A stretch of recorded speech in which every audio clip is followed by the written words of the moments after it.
جو شخص جان بوجھ کر قصداً عمداً ڈیلیبریٹلی اس ایک فرض روزے کو چھوڑتا ہے. آئیے حدیث سنیے میرے اور آپ کے نبی جناب محمد رسول اللہ صلی اللہ علیہ وسلم نے ارشاد فرمایا من افطر یوما من رمضان من غیر عذر ولا مرض، اگر کسی شخص نے، توجہ میری طرف،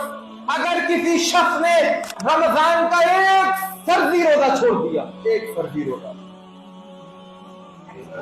اب اس فرضی روزے کے ثواب کو حاصل کرنے کے لیے وہ اپنی پوری زندگی روزہ رکھتا رہے، پوری زندگی، سمجھتے ہیں اس کو؟ پوری زندگی، سال نہیں، 2 سال نہیں، 50 سال اگر کسی کی عمر ہے تو وہ ساری زندگی اگر روزہ رکھتا رہے تو ساری زندگی روزہ رکھنے کے بعد بھی وہ ایک فرضی روزے کے ثواب تک نہیں پہنچ سکتا.